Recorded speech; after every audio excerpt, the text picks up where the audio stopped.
Good morning to all. We are on the chapter 5th, the fundamental unit of life. हमने पिछली class में prokaryotic और eukaryotic cells में difference पढ़े थे, प्लस साइटोप्लाज्म के बारे में पढ़ा था और सेल ऑर्गेनिल्स यानी ऑर्गेनिल्स और ऑर्गन में डिफरेंस पढ़ा था. Now today we are going to read organelles. हम आज ऑर्गेनिल्स के बारे में पढ़ने जा रहे हैं. तो मैं आपको बता दूं, जितने भी ऑर्गेनिल्स हम अब पढ़ेंगे ये सब साइटोप्लाज्म में फ्लोट होते रहते हैं, साइटोप्लाज्म के अंदर पाए जाते हैं. पहला है आपका endoplasmic reticulum. As the name reticulum suggests, reticulum network, endoplasmic reticulum is a complex network of membrane-bounded channels or sheets, tubules and vessels. Endoplasmic reticulum नाम से पता लगता है, रेटिकुलम का मतलब होता है नेटवर्क. एंडोप्लाज्मिक रेटिकुलम एक कॉम्प्लेक्स नेटवर्क है किनका? मेम्ब्रेन बाउंडेड चैनल्स का, ट्यूब्स का और वेसल्स का. ये आपके प्लाज्मा मेम्ब्रेन पर भी जुड़ा रहता है और न्यूक्लियर मेम्ब्रेन पर भी पाया जाता है. It may be connected to both the plasma membrane as well as the outer nuclear membrane. जो एंडोप्लाज्मिक रेटिकुलम है ये आपके प्लाज्मा मेम्ब्रेन से भी जुड़ा रहता है और न्यूक्लियस के चारों तरफ जो मेम्ब्रेन पाई जाती है, न्यूक्लियर मेम्ब्रेन, उस पर भी जुड़ा रहता है. The membranes of endoplasmic reticulum are similar in the structure to the plasma membrane. Endoplasmic reticulum का जो स्ट्रक्चर है वो बिल्कुल प्लाज्मा मेम्ब्रेन के स्ट्रक्चर के ही जैसा है. जैसे कि प्लाज्मा मेम्ब्रेन का स्ट्रक्चर आपने पढ़ा था तो वो 3 लेयर में होता है. फर्स्ट और लास्ट लेयर जो होती है वो प्रोटीन की बनी होती है और बीच वाली लेयर जो होती है वो लिपिड्स की बनी होती है. तो उसी तरीके से जो एंडोप्लाज्मिक रेटिकुलम है वो भी नॉर्मली लिपिड्स और प्रोटीन्स का ही बना होता है. एंडोप्लाज्मिक रेटिकुलम को शॉर्ट में ER के नाम से भी जानते हैं. ER consist of membrane line channels और space which have 3 characteristics. Actually जो एंडोप्लाज्मिक रेटिकुलम से कुछ चैनल्स और स्पेस पाए जाते हैं उन्हें हमने 3 हिस्सों में बांट रखा है: सिस्ट्रेनी, ट्यूबल्स और वेसल्स. तो फर्स्ट आपका सिस्ट्रेनी. सिस्ट्रेनीज आर फ्लैटन, ये फ्लैट होते हैं, अनब्रांचेड होते हैं, रेक्टेंगुलर सैक लाइक एलिमेंट होते हैं. Cisternae are flatten, unbranched, rectangular sac like element. They lie in the stack parallel to the one another. ये एक दूसरे के ऊपर पैरेलल जमे होते हैं और ये फ्लैट होते हैं और अनब्रांचेड होते हैं, मतलब इनकी ब्रांचेस नहीं निकली होती और रेक्टेंगुलर साइज के होते हैं. नेक्स्ट है ट्यूबल्स. ट्यूबल्स नाम से पता लग रहा है, tubule it means tube like structure. तो ट्यूब लाइक एक्सटेंशन होता है विच में बी कनेक्टेड विद सिस्ट्रेनी और vessels to form a rectangular system. जो ट्यूबल्स होते हैं ट्यूब जैसा स्ट्रक्चर होता है जो कि आपके सिस्ट्रेन या वेसल से जुड़ा हुआ होता है ताकि एक रेटिकुलर सिस्टम को फॉर्म बना सके. एक रेटिकुलर सिस्टम को बनाता है ये. नेक्स्ट है वेसल्स. आप डायग्राम में देख सकते हैं, मेरे सिस्ट्रेनी, वेसल्स और ट्यूबल्स तीनों के डायग्राम बता रही हूँ आपको. जो नेक्स्ट आपका वेसल देखिए डायग्राम में दिख रहा है, ये ओवल शेप्ड का होता है, राउंड या ओवल शेप्ड होता है और वैक्यूल जैसा एलिमेंट होता है. नेक्स्ट है आपका on the basis of the presence of ribosomes their surface the endoplasmic reticulum is of 2 type. Ribosomes की प्रेजेंस की वजह से जो एंडोप्लाज्मिक रेटिकुलम है इसकी सरफेस को 2 हिस्सों में बांटा गया. एक है स्मूथ एंडोप्लाज्मिक रेटिकुलम और दूसरी होती है रफ एंडोप्लाज्मिक रेटिकुलम. नाम से पता लगता है जो स्मूथ एंडोप्लाज्मिक रेटिकुलम होती है क्योंकि ये स्मूथ है, इट मीन्स राइबोसोम इस पर एब्सेंट होते हैं. और रफ एंडोप्लाज्मिक रेटिकुलम है, इट मीन्स रफ है तो यहाँ पर राइबोसोम प्रेजेंट होंगे. तो हम इसमें डिफरेंस पढ़ लेते हैं. अगर आपको डिफरेंस समझ आ गया तो आपको एंडोप्लाज्मिक और रफ एंडोप्लाज्मिक को स्मूथ एंडोप्लाज्मिक यानी कि RER और SER ये अच्छे से समझ आ जाएगा. तो difference between smooth endoplasmic and rough endoplasmic reticulum. पहला है स्मूथ यानी कि SER. Smooth endoplasmic reticulum consist mainly of tubules and vessels. जो स्मूथ एंडोप्लाज्मिक रेटिकुलम है उसमें नॉर्मली ट्यूब और वेसल्स पाए जाते हैं. ये ट्यूबल्स और वेसल्स की बनी होती है.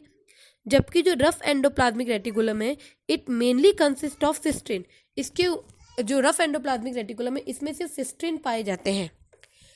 स्मूथ एंडोप्लाज्मिक रेटिकुलम जो है it is free of ribosome. Smooth endoplasmic reticulum में राइबोसोम नहीं पाए जाते हैं, जबकि जो रफ एंडोप्लाज्मिक रेटिकुलम है इसके अंदर राइबोसोम पाए जाते हैं. It has ribosome on it's cytoplasmic surface. इसकी साइटोप्लाज्मिक सरफेस के ऊपर राइबोसोम प्रेजेंट होते हैं, इसीलिए इसे रफ एंडोप्लाज्मिक रेटिकुलम कहा जाता है. थर्ड डिफरेंस है स्मूथ एंडोप्लाज्मिक रेटिकुलम जो है it is specialised to synthesise lipids and steroid. जो SER है स्मूथ एंडोप्लाज्मिक रेटिकुलम है ये लिपिड्स और स्टेरॉइड को का निर्माण करने के लिए बनी होती है. इसका स्पेशल काम यही है कि लिपिड्स और स्टेरॉइड का निर्माण करती है. क्योंकि इसमें राइबोसोम प्रेजेंट नहीं होते इसलिए लिपिड बनाती है. जबकि जो रफ एंडोप्लाज्मिक रेटिकुलम है it is specialised to synthesise protein. क्योंकि जो रफ एंडोप्लाज्मिक रेटिकुलम पे राइबोसोम पाए जाते हैं तो इसीलिए ये प्रोटीन का निर्माण करने के काम आती है, मतलब ये प्रोटीन को बनाती है. It makes protein. Smooth endoplasmic reticulum में the product do not pass into lumen, जो प्रोडक्ट है वो ल्यूमेन में डायरेक्ट पास नहीं होते हैं, जबकि रफ एंडोप्लाज्मिक रेटिकुलम में the product pass into lumen of ER for transport to other places.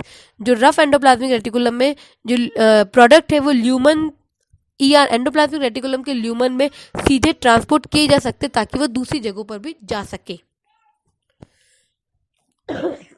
Normally इसके अंदर डिफरेंस ही पूछा जाता है स्मूथ एंडोप्लाज्मिक रेटिकुलम और रफ एंडोप्लाज्मिक रेटिकुलम में, और ये एक क्वेश्चन पूछा जाता है कि which material help to make protein, तो you have to write the answer ribosome. Ribosomes होते हैं जो प्रोटीन बनाने में मदद करते हैं, और ये आपके स्मूथ नहीं रफ एंडोप्लाज्मिक रेटिकुलम पर पाए जाते हैं। I repeat, rough endoplasmic reticulum पर। नेक्स्ट है आपके functions of endoplasmic reticulum.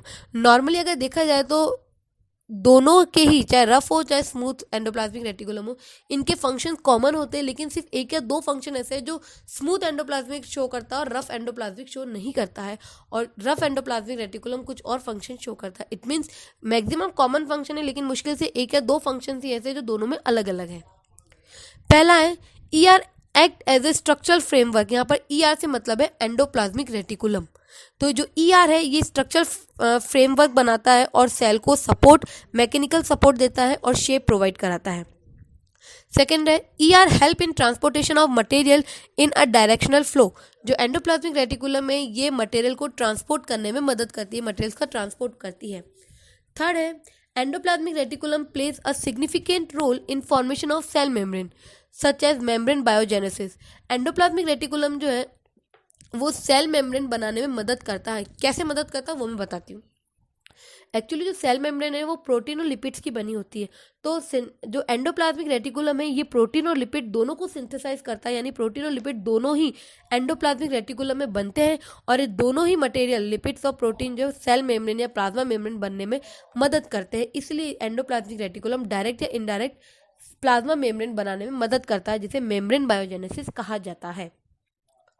In common functions के अलावा जो डिफरेंट फंक्शन है एसईआर और आरईआर में, वो है रफ एंडोप्लाज्मिक रेटिकुलम जो है ये प्रोटीन सिंथेसाइज करती है, मतलब it is a site of protein synthesise. यहाँ पर प्रोटीन बनते हैं because the presence of ribosomes. Ribosomes की प्रेजेंस की वजह से रफ एंडोप्लाज्मिक रेटिकुलम में प्रोटीन बनता है, जबकि स्मूथ एंडोप्लाज्मिक रेटिकुलम जो है वो लिपिड्स का निर्माण करती है।